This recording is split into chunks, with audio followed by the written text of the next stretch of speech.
Well, I don't know. I've got a feeling I'm going to have a little bit of bias one way and the other. Like, Lidical, I've got a feeling you're going to be a LucifroN fan in this one. Winston, I imagine the AOE one roots is going to have you leaning towards Baltune. Come on, Baltune. I want him to win. I want us to prove ourselves in one of these tournaments. I want him to go deep. He's our last hope. You know, early on in AOE IV, we had quite a few players in the top like 30. I think people didn't quite realize how many.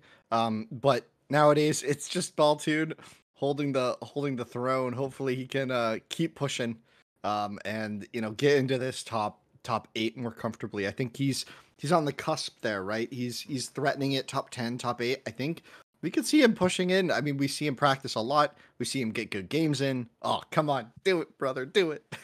I mean, I'd say he's playing his best Age of Empires 4 right now that we're seeing out in Lidical, but Yes. it has to be his best because, funny little fact, hate to depress Winston a bit, but LucifroN has a 100% win rate against Baltune across multiple tournaments.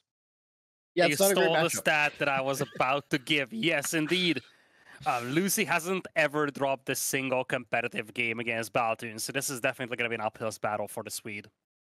And just to really emphasize that, not series, hasn't dropped a game. Clean stomps throughout, 3-0, 3-0, 2-0. So, definitely an interesting time for Baltune, but, maybe cracks in the armor. I think there's been question marks around the Spanish bros, whether it's people like, Anatan stepping up against Vortex. There were kind of thoughts, especially, I think, earlier on, Winston, in the LucifroN CSO series, where CSO almost looked like he should have been on match point earlier on in that series if he hadn't dropped the ball there. LucifroN, great job to recover, by the way. Maybe, I think the question for a lot of people is looking at this tournament, have the Spanish bros turned up compared to what we've been used to seeing out of them? Have they been on their typical form? So far, I would say they've been a step behind, and I'm not sure. It's hard to say if that's because the rest of the field advanced and they stagnated maybe in the past 2 or 3 months, or if they just needed the tournament to warm up, right? I think maybe they took a little break after the last major S tier, and so I think I'm not worried for them. I would say in general, obviously, I wouldn't really be worried for them. I think if they can get back to their peak, they're still top 4. I just think recently we've had some contenders, right? And I think Yeah. pushing them maybe into the top 6 conversation, right? And that's for them, for their excellence, for their history in this game, that is maybe bad, right? But I mean, it's still really impressive what they're able to do, right? Yeah. Do you think maybe Lidical, especially maps like Moving Out, Archipelago, are places where we expect LucifroN to thrive? Like, obviously, we know the Masters of the Sea, but I think the other thing that Vortex and LucifroN always had going for them, you remember when Holy Island came in, they had to have it banned against them all the time because these guys grinded non-stop. And you know how they are. They'll GG out at 10 minutes in, which meant they got more games in than anyone else. Yeah, I feel like we're seeing a trend over here in these maps, and we've seen this from both Vortex and LucifroN in the first half of this tournament. They love to play these water maps, despite the fact that these are not the conventional ladder maps that they play on an everyday basis. It's not out of their comfort zone because it's extremely micro heavy. And if you would have to pick the 2 best pure water players right now, you probably pick Vortex and LucifroN. So I feel like this map draft over here for LucifroN, who is still very much in this tournament, sure enough, he's playing a decider, but I think, just going back to the point of whether they are doing as good as they have done in some of the previous tournaments, well, LucifroN is still very much in this, and he is the favorite going into the series. If he wins, he's going to be in the quarterfinals, and there is going to be a lot of water maps here, maps that should be favoring LucifroN because of all the micro that's going to happen. And Winston, do we feel that the draft is favoring LucifroN as well, right? Like I'm seeing Japan for Four Lakes, Jushi for Archipelago, Hillendale for a Delhi pick. Has Baltune got a good enough draft to contest this? I think so. I think he's got a really good draft, right? I mean, we've seen maybe Roos falling off the S tier on all water maps, like Boat, right? That had been the trend for so long, but it seems like that might be not the case as much. So maybe you wonder where he's going to put Roos. But I mean, the rest of his draft, he's got a Bassids who have been thriving in this tournament. I think his draft is just fine. So I guess we'll have to see how it pans out. We will. Ooh. Because it's time to kick it off. Remember, folks, elimination series here, best of 5. The LucifroN, rather, going up against the sweet Swede Baltune. Let's begin. LucifroN totally undefeated against Baltune in competitive series. He's going to be in command of the yellow Byzantines on the right side, and on the left side, it's going to be Baltune playing as the English in red. A classic map to open with Dry Arabia, and at the same time, Civilization matchup that has been talked about a lot here, Winston. It's a matchup where we could see a lot of longbows. Yeah, it's a longbow-centric matchup for sure. You know, with English's gameplay recently, we've also seen the King as an opening into a lot of other styles. So curious to see if it's just going to be King into longbows or King into TC, FC. You know, there's English certainly feels like they have multiple ways of approaching the game. Same with Byzantine. So I'm curious if we're going to get anything like super spicy here, or if we're going to see more standard play. We saw Louis' Byzantines just a moment ago, right? And it didn't seem all too impressive, but, you know, maybe with LucifroN's strats here, it could be a bit spicier, you know? Yeah, you never know what to expect from LucifroN in these series. He's always kind of introduced as a classic player who just likes to do traditional things and execute them very well. But he's no stranger to innovation, and oftentimes we see him coming out with strategies that we haven't really seen before.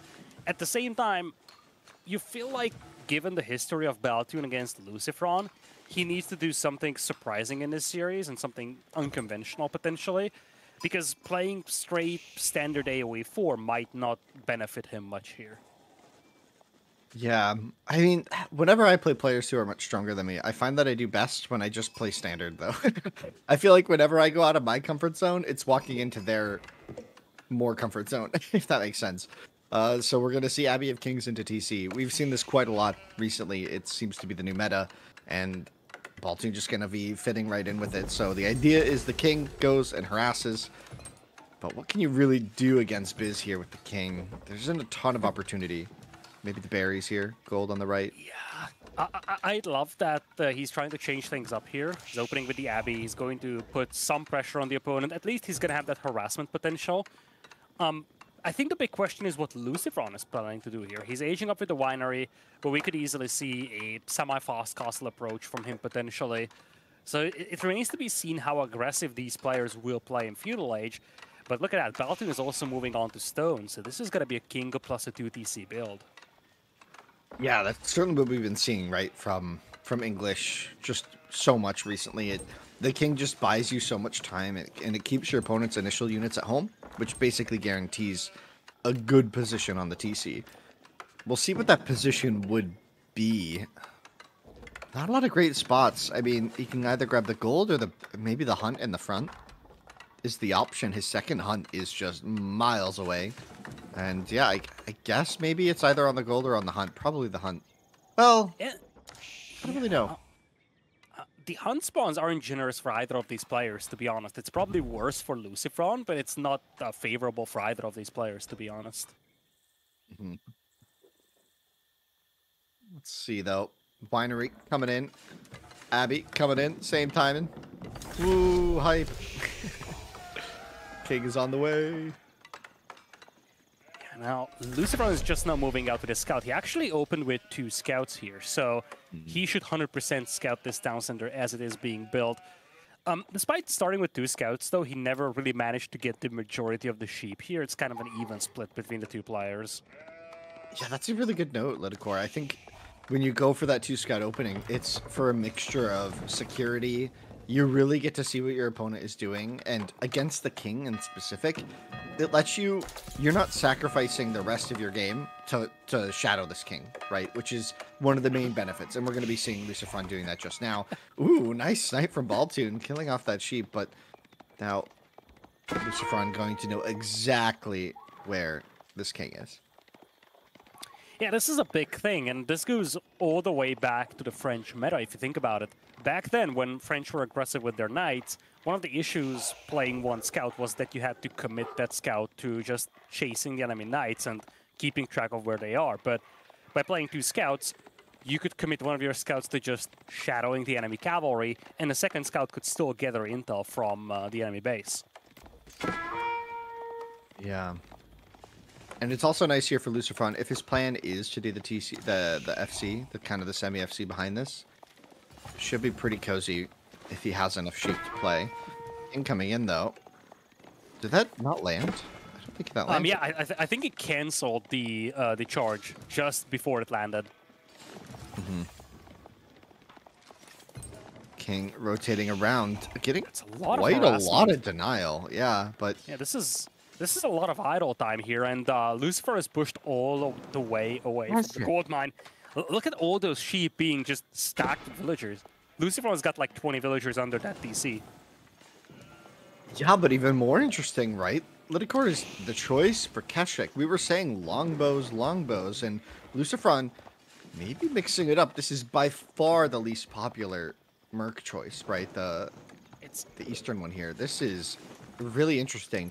It's going to do well against the King, though. Force him back. Does it win? I think the two Keshiks win, obviously, right? And force the King exactly. away. But if two Keshik don't win, then you still could opt to go for a couple more. Bigger thing here, I think, is that you know, he's gonna have the Keshik out there to respond to the King. But as you kind of highlighted, this is by far the least popular mercenary contract, and that is for a reason. This means that he's not going to have access to longbows. This means that he's not going to have access to javelin throwers, which, for the time being, is okay. But let's not forget, Baltune could still add longbows in the long run. Yeah, we'll see how this plays out. This is definitely already a twist, and I like this. I really like this, personally. I think this is cool. It's going to give Biz a lot of mobility in this matchup. The English aren't really going to be out on the map much early, especially with the way that Baltune's built his base here.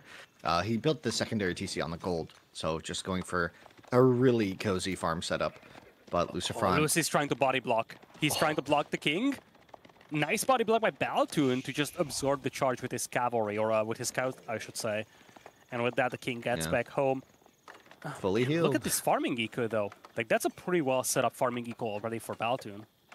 Yeah, but it's a big investment, and behind this, LucifroN is already on his way up to Castle Age in just, like, what, 20 seconds?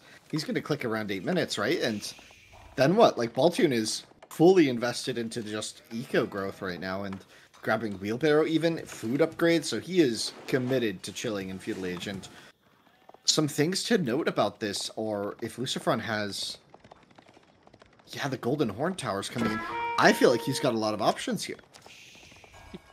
This is really interesting for LucifroN, because he has, what, Gulams, right?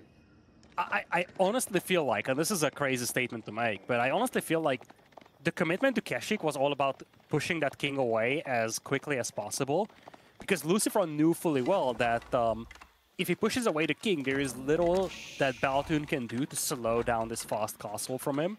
And now he's gonna be up with the Golden Horn Tower. He can start moving out, grab the relics.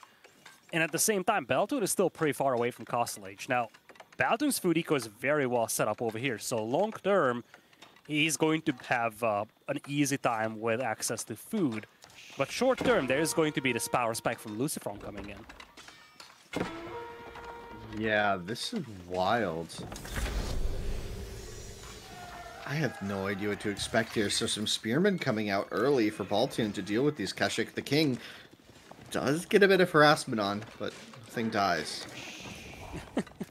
Yeah, it's 4 Keshik out there, and let's not forget, Golden Horn Tower allows you to get some more mercenaries out there, and this is going to provide mobility for LucifroN. Whereas Baltune for now is just making spears, so he's not going to have that much of a mobility, and probably little chance to contest map control. So I do expect LucifroN to have the majority of the relics for himself. Yeah, and now the Golden Horn Tower can just start producing Gulams, even, if it gets lucky, and that would be a nice supplement to the Varangian switch that's also coming in, and behind this are also going to be the relics, so LucifroN, I don't see how Baltune really gets onto the map unless the King gets really lucky running into some monks and just denies some relics, right? Yep. That could be the primary target over here as we have the Keshik coming in for a little dive here, looking for farmers. Nice little micro so far from Baltune to keep these villagers safe, but this little harassment causes some idle time, and Baltune wants to avoid that idle time. He still needs to get her some food in order to click up the Castle Age. Bit of a clash here, Spearman doing some damage to the Keshik, but LucifroN does get away, and, you know, that's the cool thing about the Keshik, you can heal them back up easily. Yeah, I mean, if they're able to hit something right, they can definitely heal up in the back, but we'll see. Baltune's going to get his click. White Tower going down just right in the middle of his base. He's afraid of this dive, which is going to start coming in. The Keshik on the back are going to pull the Spearman, and behind this, the Man-at-Arm might just be too late. This Varangian, he's solo diving this TC. I can do it! Believe in me, lads! I wonder if Baltune's play here is going to be Knights, though. He would have a decent amount of mobility here to deal with the Keshik, as the Keshik do dive in to try and snipe the villagers of the White Tower. Once again, nice micro by Baltune, keeping most of the villagers safe here. White Tower is now complete. So, yeah, just back to the point, I feel like Knights might work a lot better against Keshik and Varangian. Yeah, and we'll see. Now with the White Tower, Baltune has a lot of options for what he wants to produce. He can't produce anything just at the moment, as his food just ran out. So we'll see what he ends up queuing up when he gets the chance, because it's going to determine a lot about how this game plays out. Is, you know, one of these first 10 units that Baltune makes here with the White Tower going to be Knights. Good call. And there's going to be the King to buff up the Knights. This is a pretty old school build, as both scouts go down here for LucifroN. That's a terrible casualty. Yeah, but does he mind? Like, behind this, he's getting relics. I feel like, obviously, he's fine getting the relics, but like losing 2 scouts like that, it's going to deprive him of vision, which is something that's a little scary when you're playing against Knights. But notably, the Keshik opening, while it did push back the king at times, he's never killed the king, right? And the healing from Baltune comes into play. Kicking in. Yeah, like... Yeah, just back to the point of this being an old school build. We've seen this back like a year or so ago. It was actually a pretty popular build on Altai. Playing with the Abbey, I think Mista was the first one to try and experiment with the Abbey. And this is more of a Castle Age landmark rather than a Feudal Age landmark. It allows you to heal up your Knights quite quickly in Castle Age. So it actually synergizes very well with a heavy Knights play. And when you look at Baltune's whole build, he's got insane production from the White Tower. He's got a very robust food eco to facilitate this Knight's production. And he also has the ability to keep these Knights alive by healing them. This is a pretty well set up build. I think the concern for him is that he still only has 3 Knights on the field, or it's going to be 3 Knights in a matter of seconds. Not an awesome number, to be honest. King can't be converted. Scout can. Scout does. Well, there's my point about the Scout. Yeah, that's funny.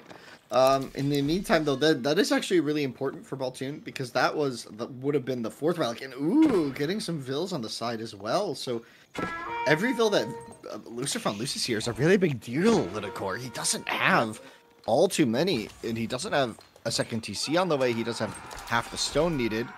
Wow. Oh, really that's a lot of villagers getting killed. Lucy is slow to react here. Just now pulls the villagers, but that's a lot of casualties out there for the value of a single knight.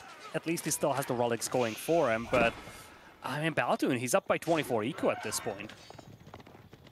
He's going for the relic. Oh, he's not paying attention. He's not paying attention, though, Baltune.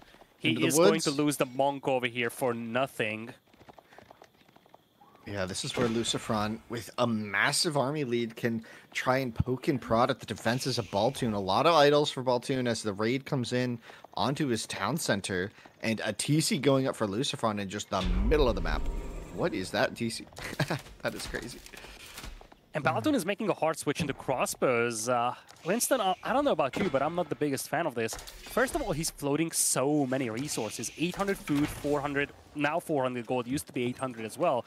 Now he's making a switch into men-at-arms. I honestly feel like, just given the composition of LucifroN and how open this map was initially, if he doubled down on Knights, he could have done so much damage to LucifroN's eco. Maybe. But did he really need to? He just had the Vill lead, and if he holds this Vill lead, like, now LucifroN matches the TC, but Baltune has a farm transition, and he has, what, a 20-something Vill lead? 25? Like, this is cozy Lucy if has he 4 plays relics. this right. Yeah. Yeah. that's really good. That's scary. That's only 4 like, relics what, on like a sacred vills? site as well. Yeah, it certainly helps neutralize, but not fully, I think.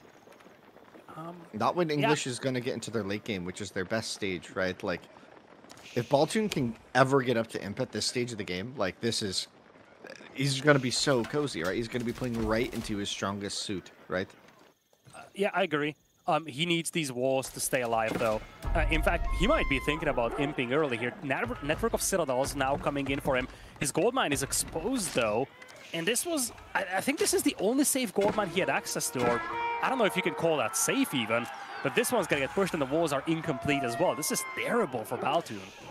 He's just going to give it up, too. I thought he might try and stand and fight there with Network of Castles, and as more raids come in on the back with the Knights, the gold is delayed. And yeah, you're right about that. The 8Ks are very exposed in the middle of the map on this Arabia spawn. Sometimes they can spawn more towards the edges near the players' bases, but in this case, they spawned very much so in the contested regions of the map. And we'll see if Baltune's ever able to get out there, maybe with a keep at some point, but quite able to at this stage. Yeah, a couple of villager kills were there for Baltune with that raid. He also idled some of LucifroN's eco. So now this gets to the stage where the LucifroN, he does have a sizable army here. It's much bigger than Baltune's, but Baltune does have the English defense buff. He does have the Network of Castles as well working for him. And LucifroN is just going to bail out on this one. He does have 3 sacred sites, though, alongside soon-to-be 4 relics. And that pretty much compensates for his eco deficit, or I guess that's what you would normally think. But looking at that resource income for LucifroN, that's concerning to say the least. Yeah, stalling out a little bit. Keep in mind, there's a lot of that in the olive oil because he put his relics, I think, in the winery, right? Mm-hmm. So that's going to mean a lot of oil income is good. But yeah, like Baltune's food eco, if he's ever able to get to that stage where he has a couple more barracks and he can just start spamming the man-at-arms, it could start to look good. But, oh, very uncomfortable fight. A little dive here, but it's mostly Gulam and crossbows for LucifroN, so Baltune is going to be more than happy just playing full crossbows here, maybe mixing a couple of longbows to pick off the enemy crossbows. He's definitely comfortable about this position over here. He's looking to take a fight here, doing the line formation shuffle. A couple of Keshiks will be caught in the crossfire over here, and the army numbers are getting closer and closer here, Winston. Only concern for Baltune is the lack of gold. He's at 80 gold per minute. That's the only gold mine that he had access to, so he desperately needs to protect that.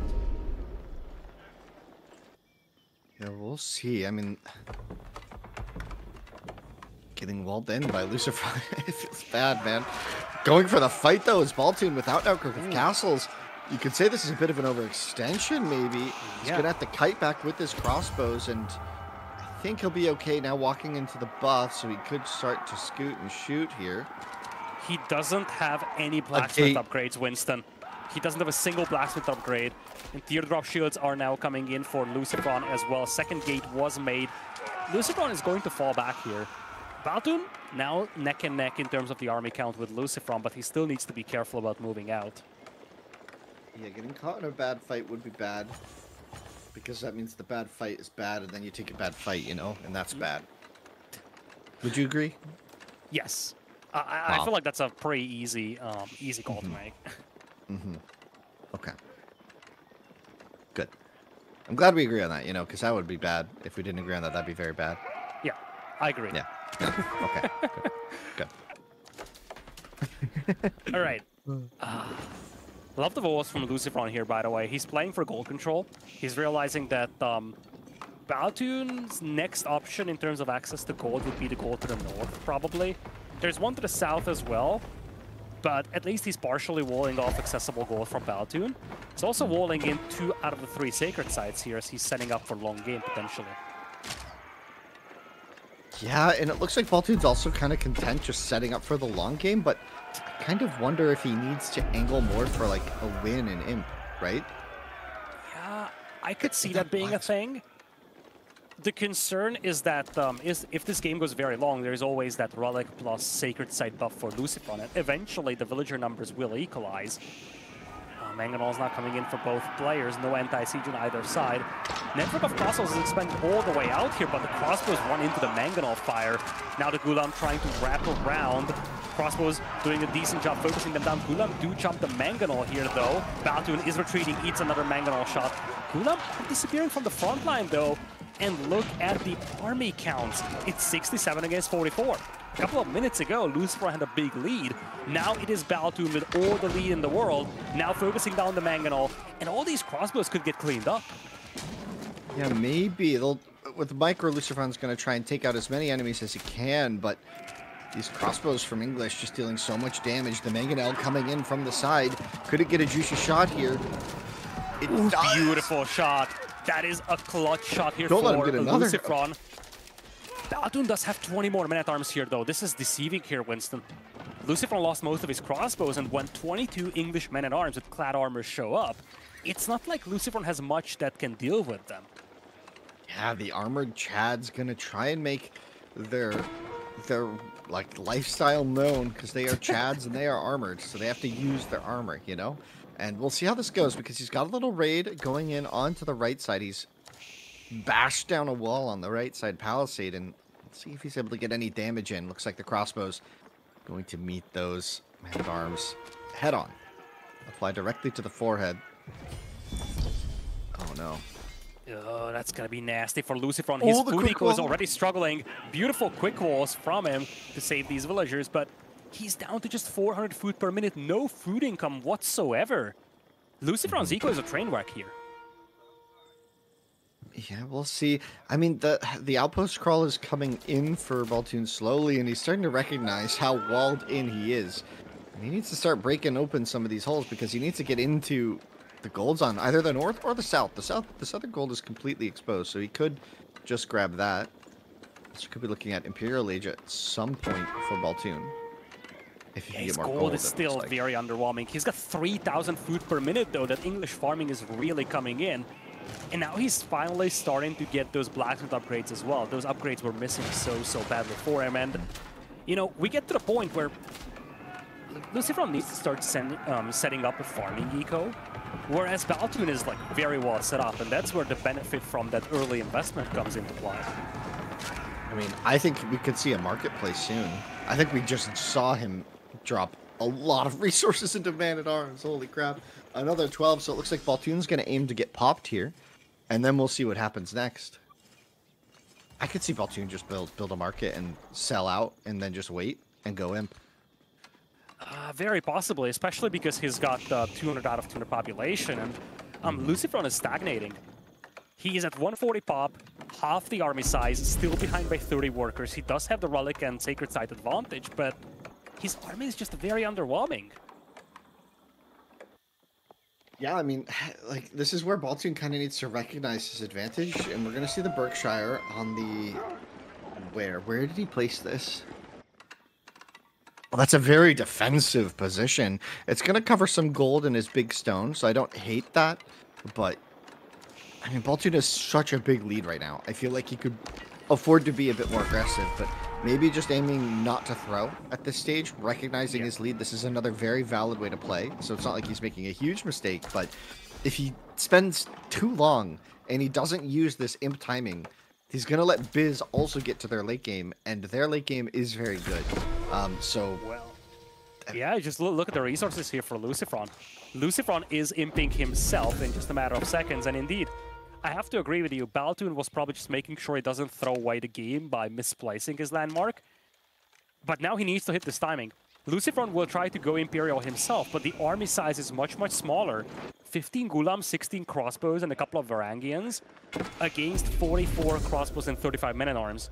The only saving grace that LucifroN could have is the 3 Mangonels he has. Yeah, we're going to have to see how Baltune takes this next fight, right? Is he going to wait for all of his upgrades? That might be the best bet, but that's also giving LucifroN time for his at this stage, right? His blacksmith upgrades are still atrocious. I mean, at least he built a blacksmith now. Let it go. Like, I was worried he'd forget, honestly, but he did notice in the end. See another man-at-arm raid. The armored Chads. Getting on top of the stone is also pretty cool. Kind of protects Dive comes in. Springboards are creeping up. Nice mangonel shots from the back line, but Man-at-Arms are still very, very tanky here. Baltune thinks twice about this. I think he's actually overestimating the size of LucifroN's army here, but the Gulam do jump the Man-at-Arms. Elite Man-at-Arms upgrade coming in just a second. Same thing with the crossbows. Bit of a flank as well by Baltune. LucifroN is scrambling villagers to repair this wall, but it comes in too late. And now there is a breach on that southern wall as well. Springgold versus Springgold count looking better for LucifroN though. He's just trying to stall this out with Mangonels and Springgolds, kind of holding the opponent hostage with all these Mangonel towers and Mangonels as well. Yeah, I mean, look at Baltune's economy. It's so solid. 4,000 food bank. It's almost like a mistake. Like, it's almost too good. You know what I mean? Like yeah, maybe you can put some bills on wood. I don't know. Like, this is just awkward, right? Look at the Vel count. Like, a bit of a raid in the back line. A couple of Men-at-Arms got into the back line here. Those were the ones that broke through the middle. But yeah, I feel like Baltune is kind of stalling out here. He's allowing his opponent to get the upgrades. And he's got 25 Men-at-Arms in queue despite being 200 pop. And he's got 4,000 food in the bank. He needs to go. Yeah, I feel like he could maybe send it a bit harder here. But we'll see. I mean, English is still solid in the late game. It's not like he's going into a worse situation, I think. Like, English can always play hyper late, right? And we're gonna see army tactics coming in, and maybe that'll be the go sign. Maybe he needs to build another blacksmith. Yeah, or get like those techs in a bit quicker at this point. Yeah, just one for each tech line. Yeah. Doesn't really have the wood. Would also be very welcome here, I feel, because he's afraid of those towers and the DC on the front. A couple of bombards would help just getting rid of those static defenses. Which are starting to add up, too. Like, it's not just a few static defenses. Like, LucifroN is really investing into the static D here. He's got Nest of Bees on the way as well. Men-at-Arms completely ignoring the bombard, just running past it. And Baltune is looking for villagers to kill in north. He hit the boar. He's looking for villagers elsewhere, but he's not finding anything with those Men-at-Arms. Yeah, he's spread out his Man-at-Arms to be everywhere. Elite Army Tactics about to come in. We'll have to see what he does with this timing, because so far it's just throw some raids at LucifroN that LucifroN has been more than happy to deal with. It's not even good raids, because you're talking about Men-at-Arms, which are slow to catch up the villagers. You see only 15 worker kills in this entire game for Baltune, and now LucifroN is up to 200 population himself. Maybe, just maybe, Baltune is trying to bait LucifroN out of his base and say, okay, we take an even-ish fight, but I have such a huge resource bank that I can remass, and you cannot. Yeah, I feel like you were right before Liticor. I think at one point you mentioned he just needs to, like, fight and trade the army away, right? Like, he just needs to engage. Like, he has so many Man-at-Arms banked. He has so much res. Like, if you think you're ahead, you have to force your opponent into just a war of attrition and you'd win, right? Yep. Like, there's no way LucifroN can keep up this production if Baltune is just A-moving everything all the time, right? Exactly, like, and he's been sitting here for like 10 minutes just doing nothing. Yeah, he's got a huge army. It was twice the size of LucifroN's at one point. He's got 40 Men-at-Arms in queue, 7,000 food, 2,000 gold. And by the way, he's trying to add Springgolds here. You can see the top of the screen. He's got 2 Springgolds. He's trying to add 3 more to take out the Mangonels. But because he's constantly 200 population, those Springgolds never spawn. He's waiting for Springgolds that will never arrive. Nice snipes, though. Beautiful snipes on the Mangonels. If he doesn't go now, I don't know when he will. Like, just right-click into the enemy base. Like, sure, they have a bunch of Mangonel towers, but you've got 1 gazillion Men-at-Arms. I like he has more Men-at-Arms in queue than he has, and he still has 7,000 food banked. This is insanity. I mean, this is English, he is still doing the blacksmith upgrades one by one. Come on, don't do him dirty like that. He's doing his best. LucifroN is a scary opponent. It kind of gets in your head when you're playing someone who you perceive to be like one of the best in the world, and it's not even a perception thing. Like, LucifroN is one of the best RTS players to have lived. Like in like the top 50 ever category for sure, right? Like, you know, Baltune hasn't really proven himself on the big stages like this, and so for him to come in here and act with confidence, he's gonna kind of have to do it. Right? He has to find that confidence and make those moves. Yeah, we see the whole map. The players don't, and I feel like the thing with Baltune, or in general, is that oftentimes when you're the underdog going into a series, you simply cannot believe that you are so much in the lead. And I think that's what's happening to him right now. I think he thinks, or a couple of minutes ago, he probably thought that LucifroN's army is much bigger. He shouldn't commit. He should just play this safe. But as a consequence, he kind of missed the window there. And now, he actually canceled all the man-at-arms in queue, by the way. He went to 26, and he canceled most of the man-at-arms that he queued up.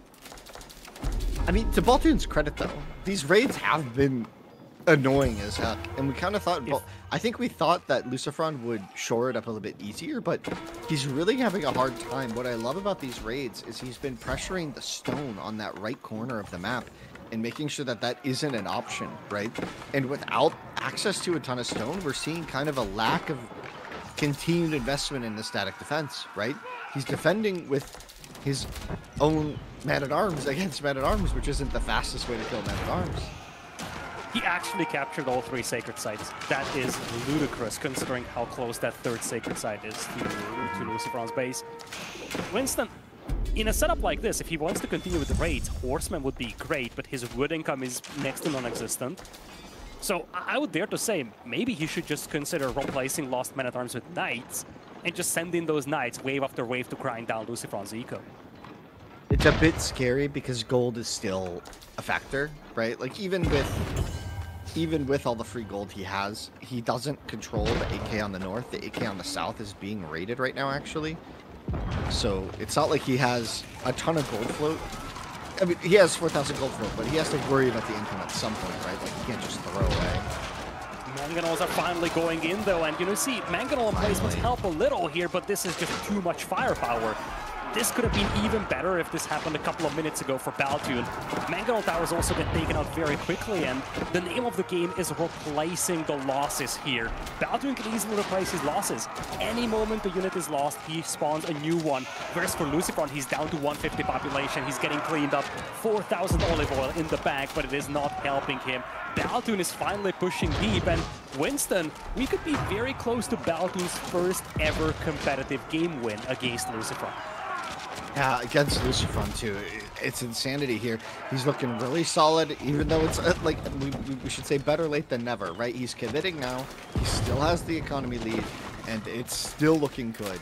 Blacksmith isn't fully done, but who cares when you have enough units to just win the fights anyways. Yeah. He has what matters. He has a lot of the techs.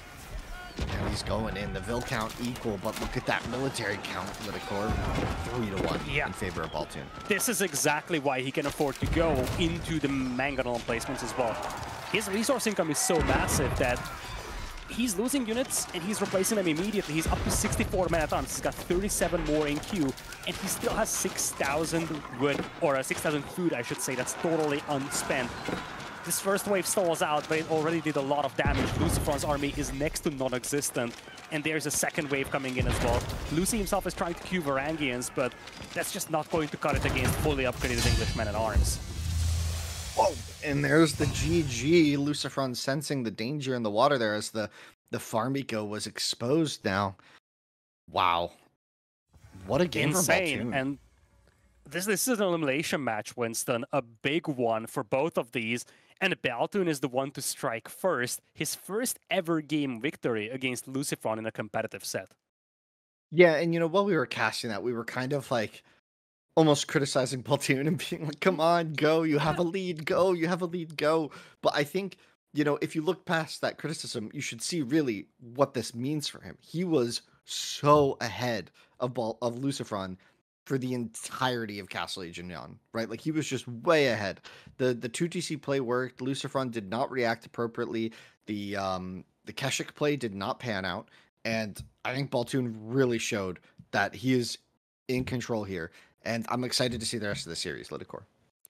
And look at what LucifroN is up to here. He's actually taking us into a map that he feels confident on. That's going to be Archipelago. Fundamentally very different from Dry Arabia here.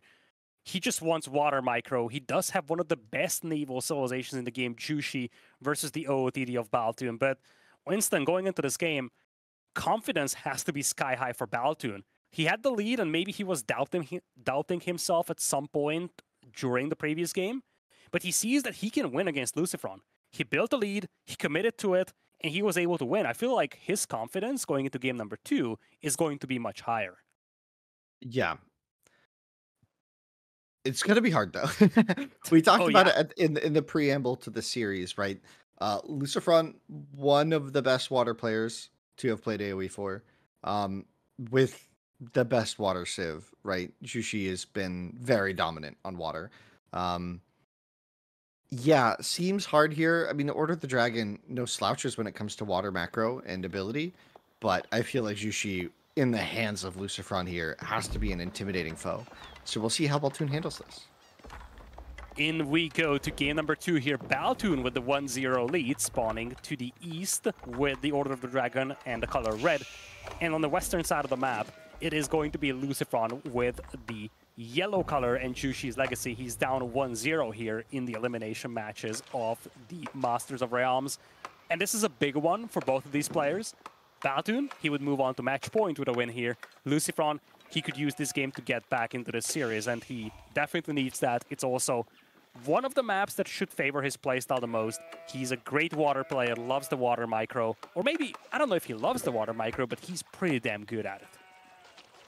Yeah, he's super solid at all times, right? I think it's just their ability to macro, his ability to macro and pay attention to everything. It's really, really good. I love watching it, right? It just feels so clean a lot of the time. But we'll see. You know, we get a bit of a slower opening here. We get to see the differences in their macros, in their build orders. So we did see the delete from LucifroN on the scout, which is a pretty normal opening. A lot of players like to do that, but some don't. Some prefer to have the scout, kind of scouting the edge of their island. I feel like it gives you a lot of intel that I don't like to delete my scout personally. I prefer to keep it alive on Archie, but you know, to each their own. It makes sense with certain build orders, especially Jushi, where the timing on the house can be tight. So makes sense here.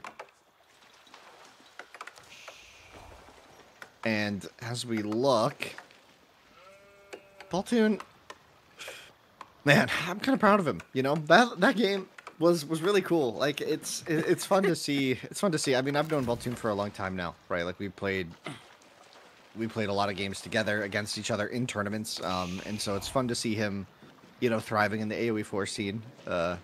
I think all of us AOE 1 players, we kind of have like a little sparkle of joy when we watch. We're a little pride, you know, of Baltune. He was a younger player back in the AOE 1 scene, but now he's clearly matured into a very solid player. Super cool to see him competing with the best. Yeah, he definitely has stepped up his game as well, like many others did. And this was a discussion that we had prior to this series. Is it a player like LucifroN potentially taking a step back, or is it the competition taking a step forward? And I feel like it's probably the latter. It's just players, certain players at least, have become a lot better than what they were a year ago. Mm-hmm. And suddenly the competitive scene is a lot more challenging to thrive in. You have a lot more competitors, and they're definitely a lot more even than they used to be. Yeah, I think the competitive scene, honestly, for AOE 4, it's always so cool. Oh, and we see the play here where you bring the sheep to the dock. It's a nice like alteration, especially for China, because you get tax drop off there.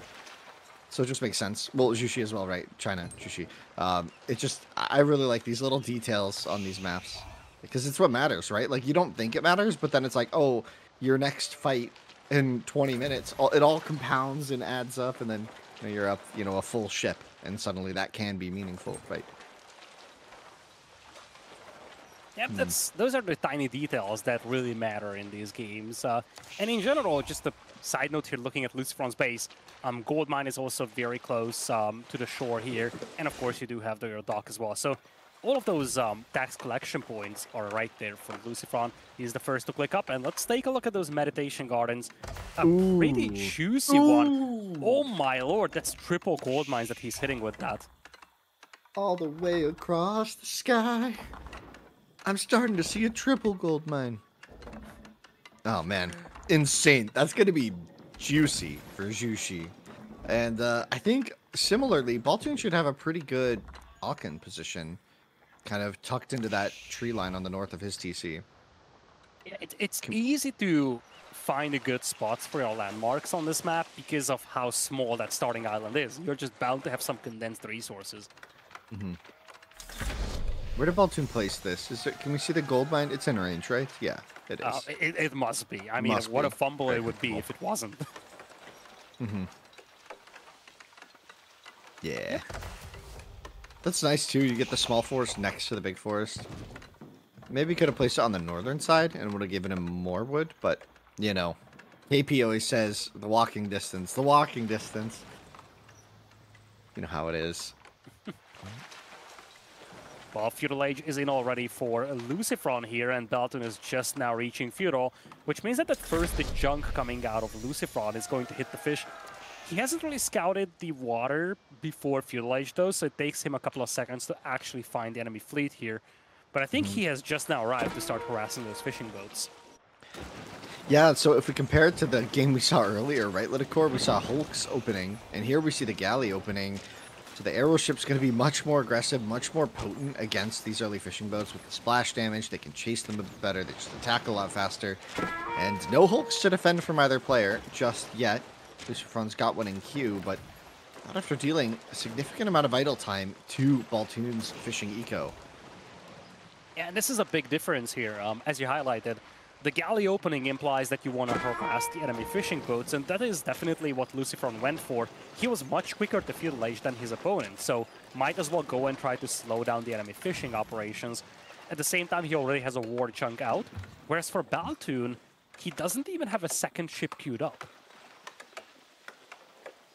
Yeah, and I wonder if it's something going... Like, his wood income kind of stalled out a bit here, but I'm not really sure why. I guess he was just adding more docks in the meantime.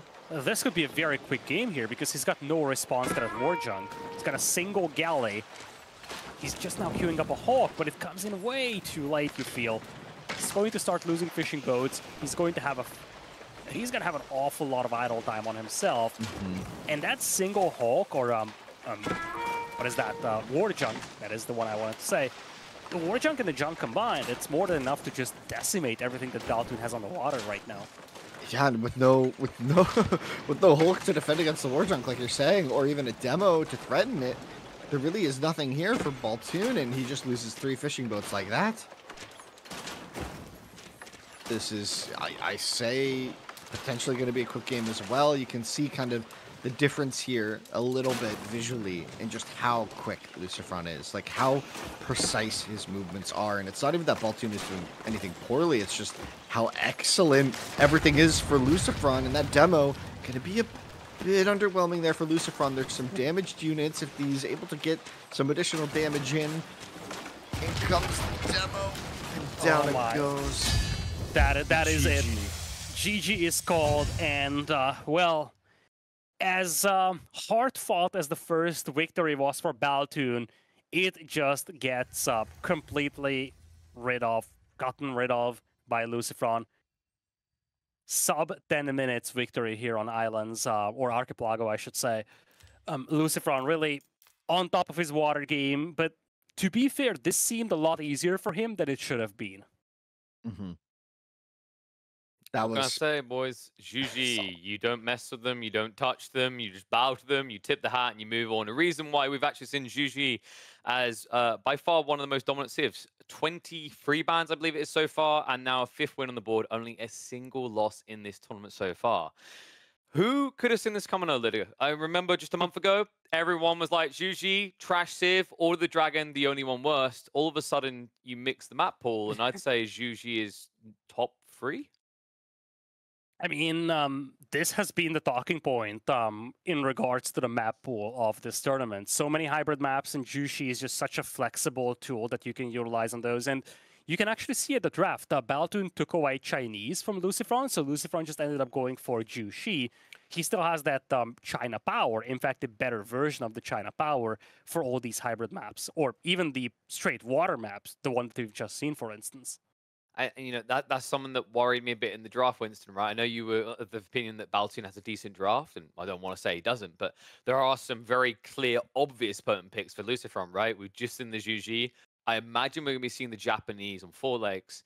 And what's interesting there is like, what's Baltune's trick gonna be? Is it gonna be the classic Roos? Because all of a sudden we've got an Abbasid Delhi showdown in Hillendale. Have we really been seeing the Abbasids thrive in this particular matchup? Not particularly, but I mean, Abbasids honestly have been doing really well overall, so I'm not worried for Baltune. I think this is a matchup that you can play. I think there's potentially a stylistic matchup here where it's a bit of a mismatch for Baltune with this matchup as well, where I think LucifroN's aggression might just knock Baltune out before he's able to set up. We saw in the English game, just Baltune's kind of playing a bit more solid and slower style, and I'm afraid I'm afraid for that in this game. If LucifroN just goes all gas, no brakes, I think kind of what we saw in this Archipelago game, his micro is just like almost perfect. So it's like, how do you compete with that? So we'll see. And you talked about the rest of the draft real quick though, KP. Like, I think the rest of his games are okay. I think for moving out, you have several options. I think for 4 legs, you have to go Roost though, right? Maybe interchangeable, right? Like I don't know if Iabids Yeah. plays well on 4 legs. Maybe that's what he's going for moving out. I mean, this is the beautiful thing about this that's what I map would pool, think. right? Like there's some twists, there's some turns, but I think Mhm. what you said there really hits home with this series, right? Baltune almost seemed like the more defensive player. LucifroN, not as aggressive as his bro, but not far behind. So Yeah. I think that's gonna be the question mark. Can Baltune be the shield to break LucifroN's sword? Let's find out. It is time for the third game of the series. One of these players is going to find themselves on match point. Baltune with the color red playing as the Abbasid dynasty on the left side, and LucifroN spawning to the east with the Delhi Sultanate in yellow. And, you know, there are some mind games involved when it comes to picking these civilizations here. We've seen Delhi being a good matchup against a commonly picked Mongols on this map. Abbasids, though, we haven't seen that much of them on this map here, Vincent. Yeah, not in a long time, that is. When Abbasids were one of the meta kings, they were played on a lot of maps when the meta was very favored towards 2TC play, right? And they were great on this map because the idea being it's super safe and easy. It's super safe and easy to get your TCs up and going, right? But nowadays the map feels a bit more open, right? A lot of things have changed since that time, and while Abbasids are solid, I don't think it's just going to be ecoing into 2GC. I think you have to do some shifty stuff here. I think we're likely going to see Millwing from Baltune. That's been a really solid meta for a while now. I guess the question is, how does he want to follow that up? And I think there's a lot of options there. Yeah, just looking back to game number 1, the 2TC long game worked fairly well for him, but this is a fundamentally different civilization matchup. You do have a civilization that thrives if it's given complete map control. So if Baltune plays a very defensive and slow game, LucifroN is just going to jump the sacred sites.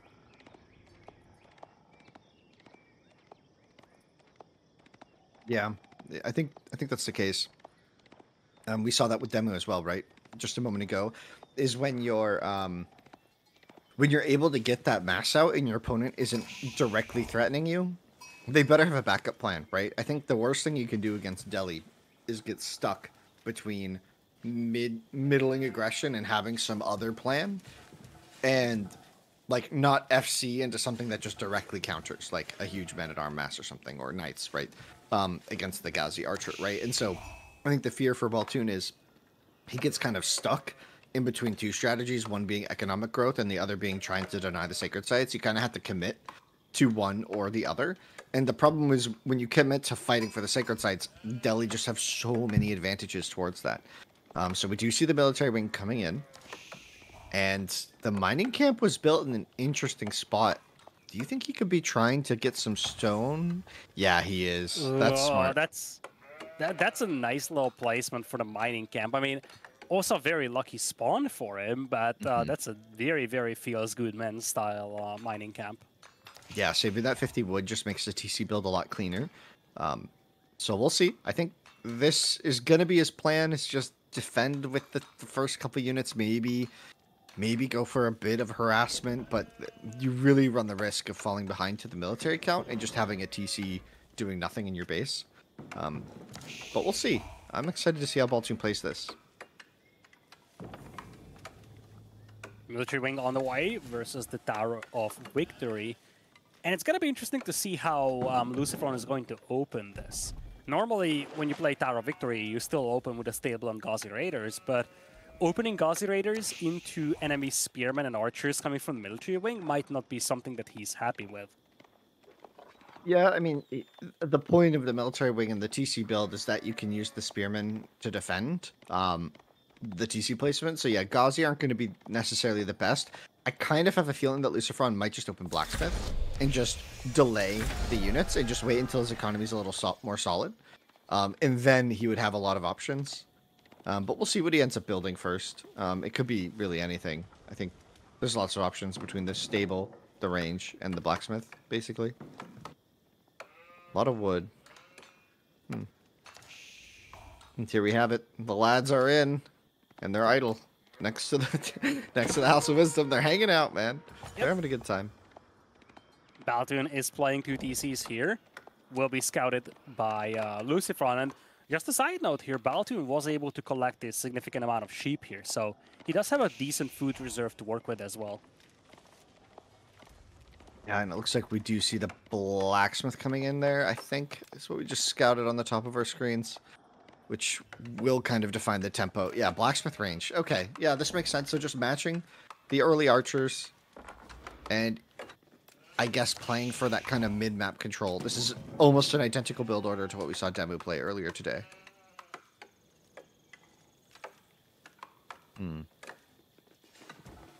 TC on the deer. And able to push the deer in nicely, too. So, going to keep him a little bit safer. Yep. Gonna still have to watch out. The archers can still be really annoying here. If Delhi gets up to like 20 or 30, Invils are still on that hunt. You'd be surprised at how quick sometimes you just lose a Vill or two. If you're just not paying attention. But hopefully Baltune doesn't fall to that. Yeah, it would be nice for him to wall. At least a little. And that's exactly what he's doing. He's walling off the northern side. That south side is actually very interesting because it might actually be better not to wall his actual cliff, but just to the edge of the map and between that forest.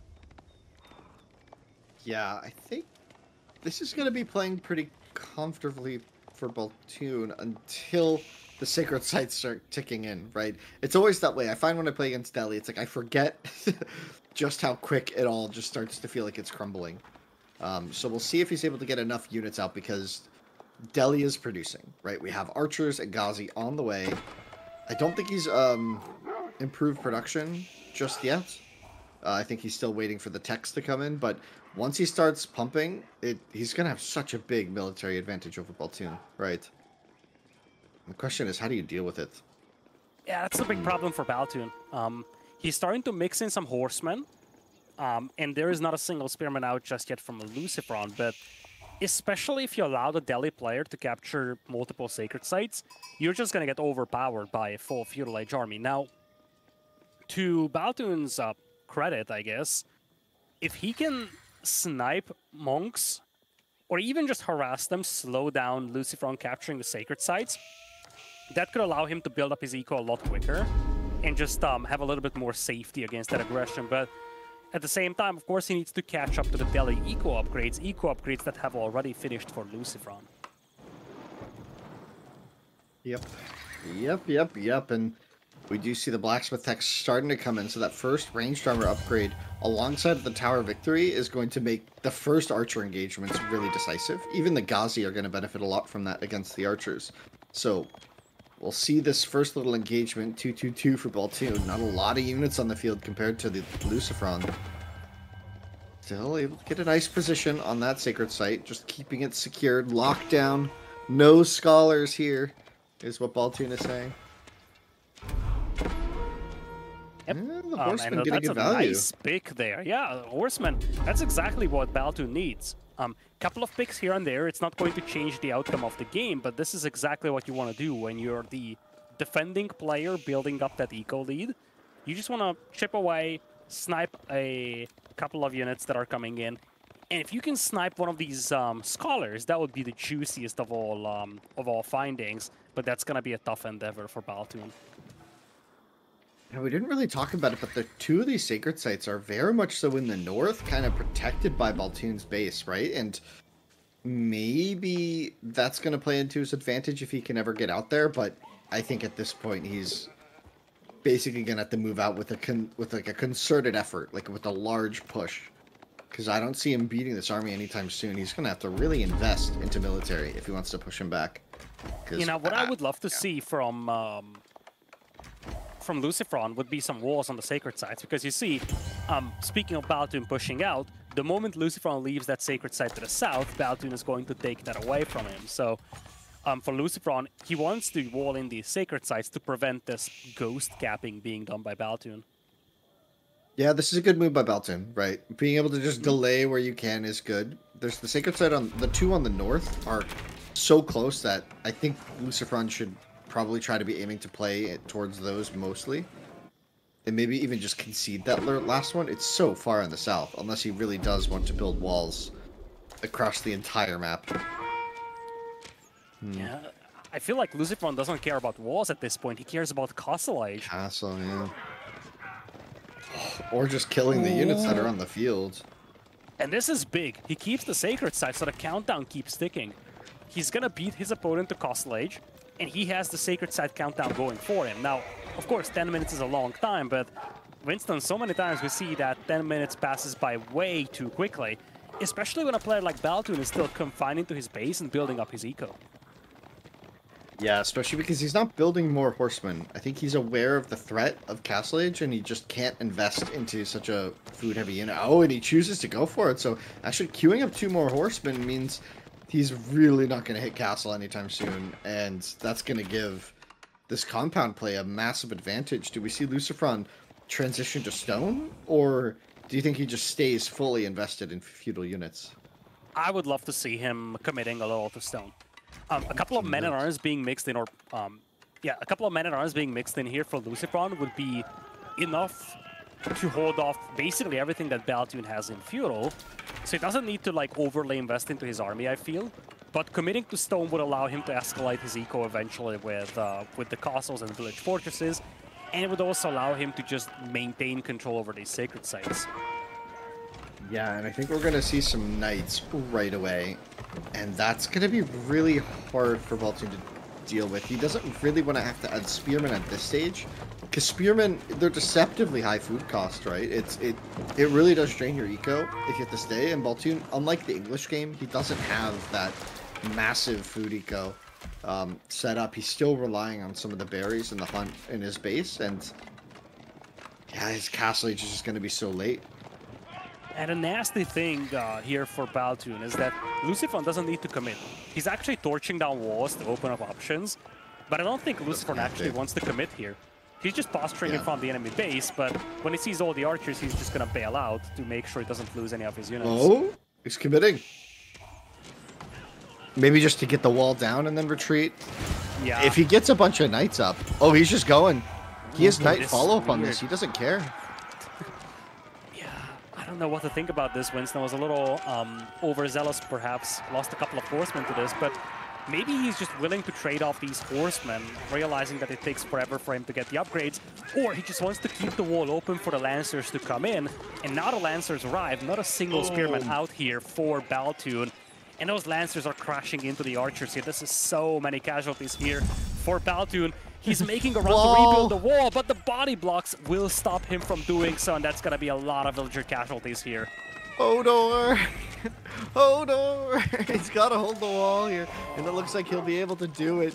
Baltune not able to get the wall up. Oh, it's just as tragic as in the show, and now Baltune raided quite heavily, losing a lot of his villager advantage that he had. Was able to keep a lot of these neutral these sacred sites neutralized. If you look at the minimap, 2 of them aren't controlled by LucifroN, but I don't think he cares. He has the transition he was looking for. He has enough gold to keep going, tons of knights in queue, and this is just going to keep flooding in. Baltune never going to click Castle Age this game. Yeah, this is looking very grim for him. I guess the silver lining is that LucifroN actually lost all but one of the sacred sites, so he wasn't really paying attention to those. And, you know, did we spoke too soon? Now there's a Camel Archer out here to debuff the enemy Lancers. Wars are back up, and it's not like LucifroN's army is looking spectacular at this point. He did lose all but one of the sacred sites, so maybe we've spoken too soon here, Winston. Maybe Baltune was given a lifeline. A little bit, yeah. He's eyeing up Castle Age. That'll come in eventually, but behind this is the tech transitions, right? And Delhi is super comfortable here, right? Like nothing wrong has happened to his economy other than the occasional decap, right?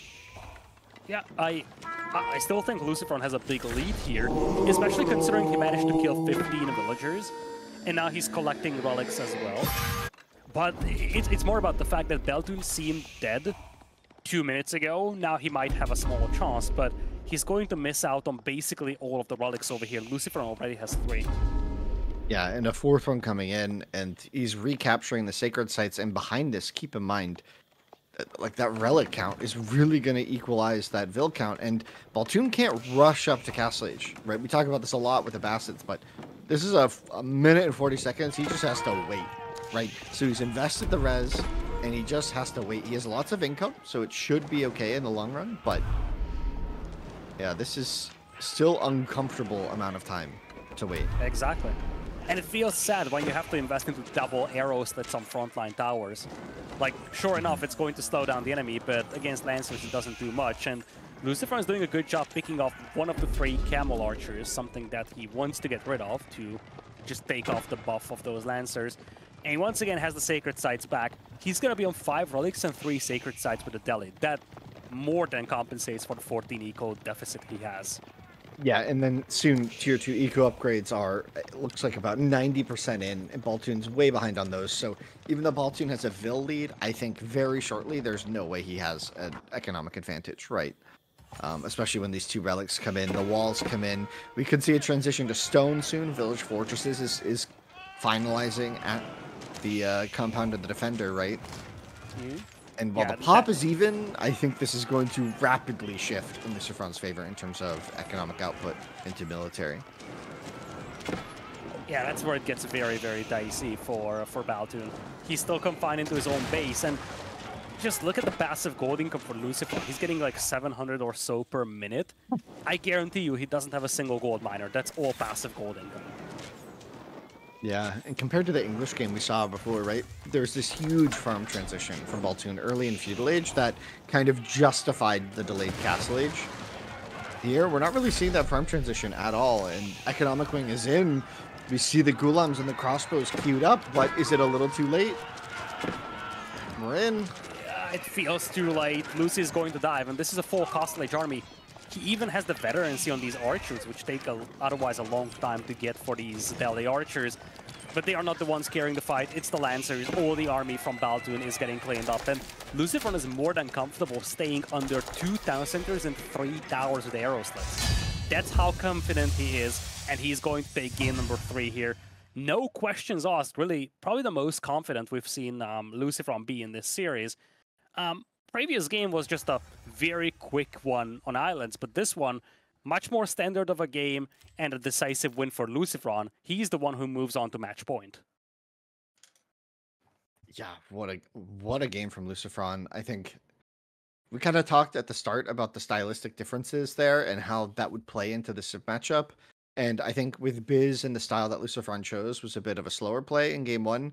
Here he showed, you know, if I just play aggressive and play a super clean game, Baltune kind of struggled, it seemed like. I mean, at the start I said maybe Abbasids have a lot of options, but on Hill and Dale, the way that played out, I mean, yeah, maybe that might just be wrong. Like, that Delhi just seemed so clean, right?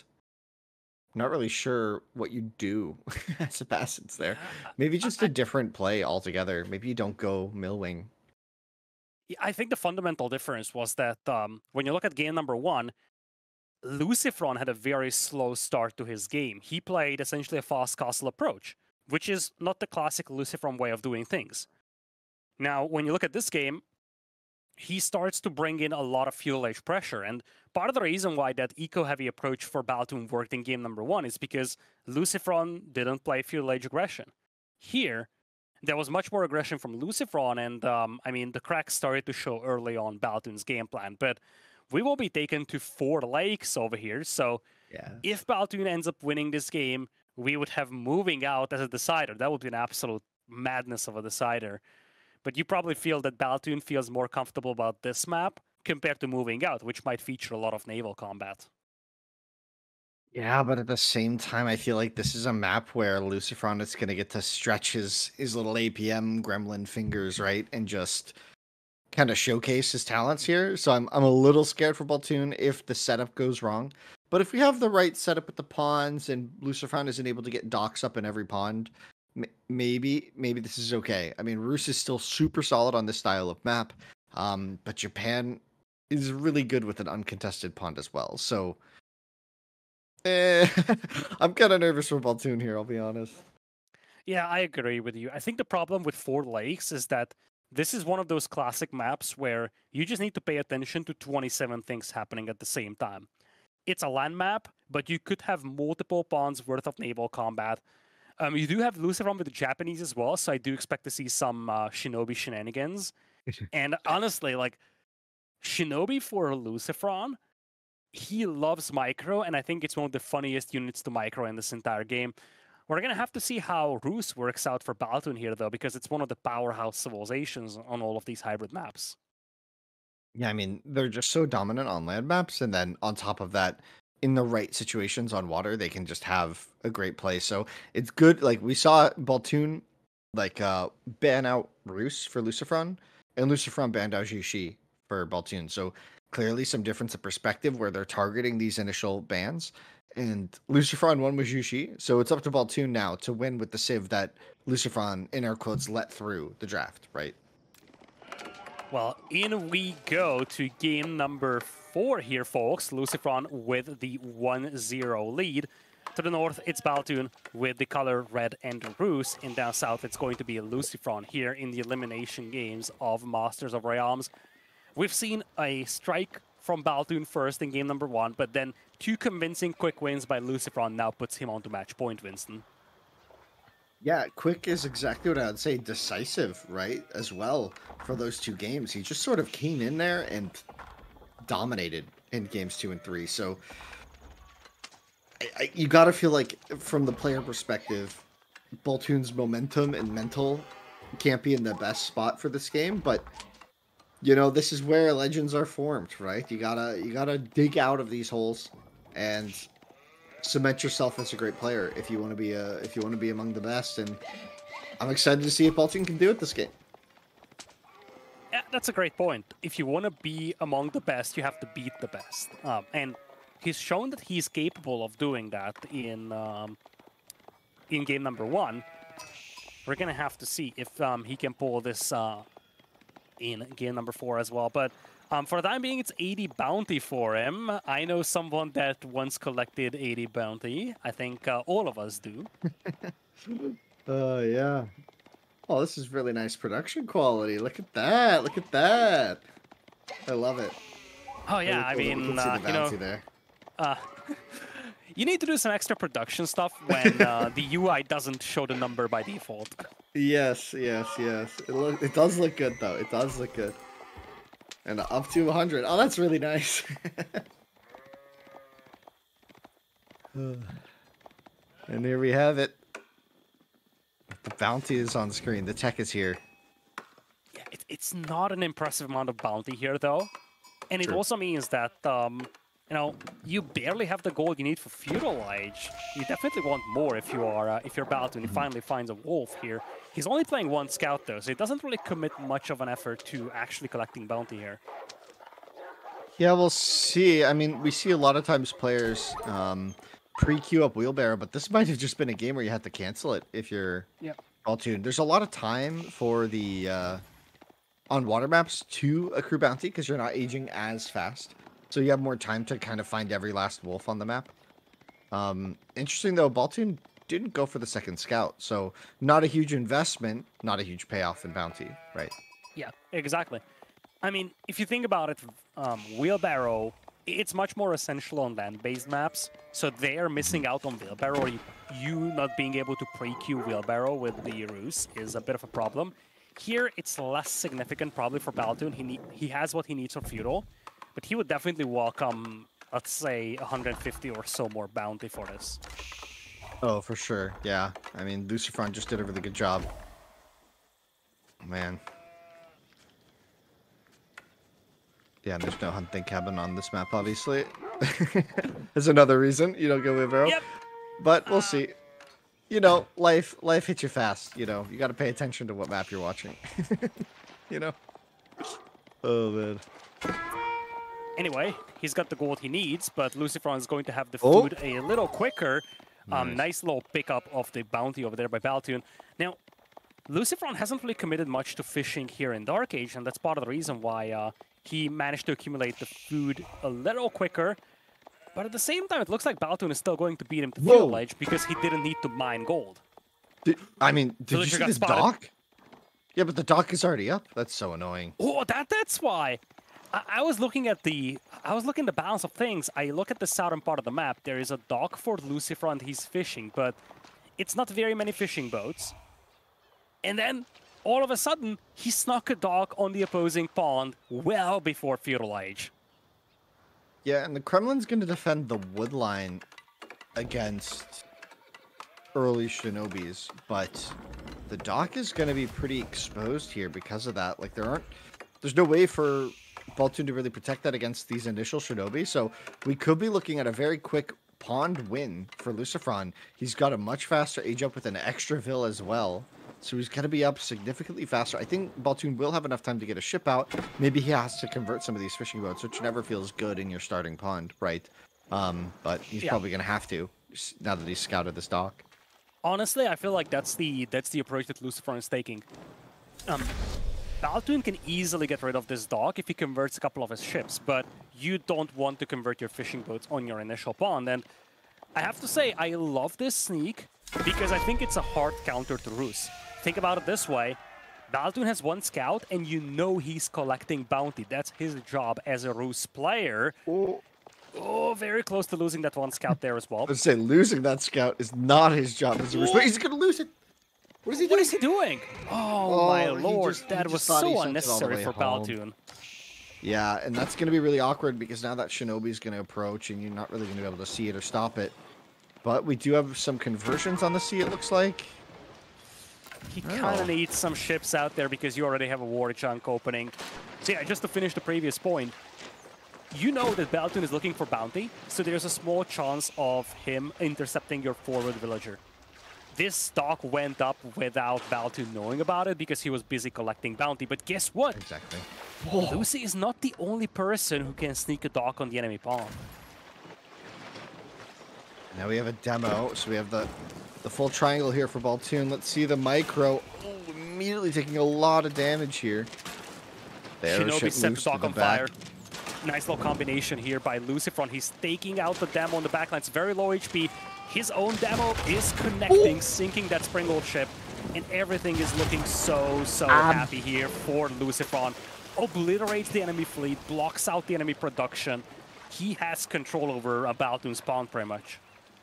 Yeah, and that's going to be really painful to deal with. However, on the back of this, he does have that one advantage on the south, being that pond that he's building a dock in, and we'll see if he's able to really get much going there.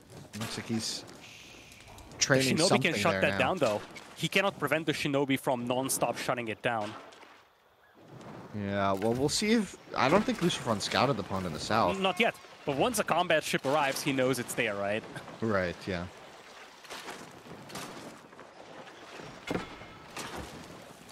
Oh, man. LucifroN's water micro is just so good. It's annoyingly good. This is why he likes having so many water maps in the map pool. He might not necessarily enjoy playing a lot of water maps, but he's so good at it. Look at this micro here once again. He's keeping his own chunk alive. Finally, Baltune's aggression to the south pond comes into play, but this final dock is going to be denied as well. Final Lodya galley goes down here as well from Baltune. Dock is denied. And now I think LucifroN, seeing that aggression down south, he's going to clean up that dock. He does have a lot of idle time on him, but at the end of the day, Baltune already has his fishing cleaned up. That was disgusting. Did you guys watch the corner?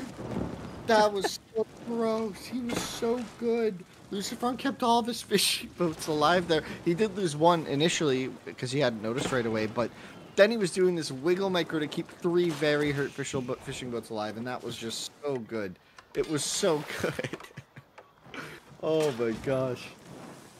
And now this dock is going to get denied as well. Oh no, Baltune is actually housed. He can't pop out the demo because he's housed. Finally, demo pops out. Could maybe take out this war junk, but once again, LucifroN saves it. This is just absolute domination on his side. Yeah, this is like the dream as Japan, right? Is the Shinobi just to get to just hit the docks and torch it down and stop them from producing and dealing all that damage. Oh man. Yeah, this is looking extremely grim for Baltune. He's trying to reboom on the other 2 pawns, but it's coming in too light. That's a dream. LucifroN, and LucifroN is going castle here. Look at his resources. Yeah, we're gonna see instant Yorishiro into stable, and what does Kremlins are only so good, right? Oh, he's diving. Bit of overconfidence there. Might lose one. He just wants to keep those villagers away from getting the tower up, I feel. As long as he can harass the gold mine, it's good. Probably wants to set things up for those mounted samurai to come in. Finally finds this dock to the south, so I expect Shinobi to clean this up, and Baltune even has to pull the militia to deal with the Shinobi there. Yeah. God, the Kremlin being like forward like that, like he has to build a wooden fortress on the back of the gold now, and that's kind of part of that. It's not even a tower; it's a wooden fortress, much bigger. Yeah, so it's really expensive. And the demo doesn't really connect. Down goes. Oh my lord! It's just painful. It's just painful right now. Baltune in danger of losing the second pond where he forward docked, and there it goes. GG is called, and after losing the first game, LucifroN wins 3 quick victories, and he is the one moving on to the quarterfinals. And we're gonna have to say goodbye to Baltune, who played the final set of his time here in Masters of Realms. Yeah, I was really hoping Baltune would, be able to squeeze out some more games here, but yeah, LucifroN just played so clean. These water maps, it just showed.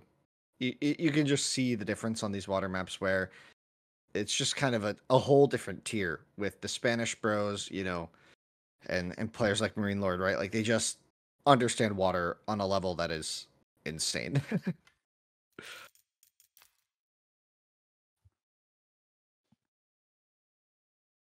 Well, another brutal shakedown in the second half of that series. LucifroN, we went in the series, boys. We had questions. Is Lucy going to turn up? Is he the former beast? He reminds us exactly why he's to be feared. And first thing on my mind, Winston, I know you felt confident that Baltune had a good draft here, so I've got to go to you again. In hindsight, did it still feel that good? Was this simply an outplay by LucifroN, or do you think it was an outplay from the drafting stage as well? Well, I certainly think allowing Jushi on Archipelago is a big blow, right? With how dominant that Civ has felt. It certainly has seemed, after we've seen so many Archipelago games in this tournament, it certainly has seemed like one of, if not the best water Civs, with Order the Dragon being in the contenders zone, but it feels like Jushi just might be kind of up there above all the rest. So I think that is an issue. I mean, game 1 clearly worked out. I think game 2 on Hill and Dale, or was that game 3 on Hill and Dale? Sorry, game 2 was so quick. Game 3 on Hill and Dale could have. I still think with different play that could work, but I think it's hard. I think it's a hard matchup looking at it now. So yeah, maybe their draft isn't ideal.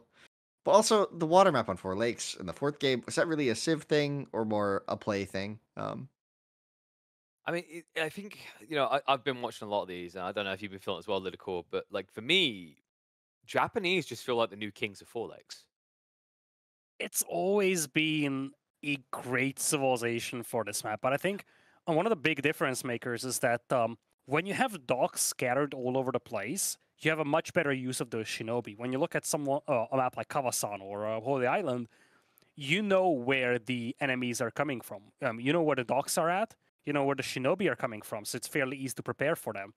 Whereas one thing that we've seen in this game, or one thing that we could have seen if we played a little longer, is that even if Baltune sneaks a dock on the enemy pond, LucifroN can easily shut it down because Baltune won't have the land presence to deny those Shinobi. So I feel like that, of course, combined with their economical prowess, and the fact that on this map, you can very quickly escalate a water-based game into a land-based game, they all play into the strengths of the Japanese. Just even if Baltune was still standing, LucifroN goes to castle, he's got 15 mounted samurai in 5 minutes. Yeah, it's interesting because I don't know if it's the map pool. Maybe it is because we started off the day by saying usually look OP, which we never thought we'd say. But I'm going to say another weird polarizing thing. I almost feel like Roos don't look very busted with this map pool at all, Winston. I almost feel like Roos looked like kind of a mid-tier Civ because of the specific maps we're seeing. Yeah, it seemed like for a long time, I mean, we have to think about the last 2 years, essentially, where Roos has been dominant in tournaments. And if you think about why, though, a lot of it was they had no bad matchups, and they had very few, if any, no bad maps. Since the DLC and since some of these patches, right, post DLC, I think people are starting to realize now that these matchups have been played a lot more, especially in tournaments where you really see the best build orders against the best build orders. I think we're seeing that maybe Roos's matchups aren't so even across the board, where there's no such thing as like, oh, I'm just hard countered by XYZ Civ. And now that that's the case, I think, yeah, maybe Roos isn't as dominant. I think it still has a place in every draft. I think it's still a very solid Civ, but yeah, it's not this to be feared 80% win rate Civ maybe anymore. Which at times that's what it felt like in tournaments was, oh, if you just play it, you could win, right?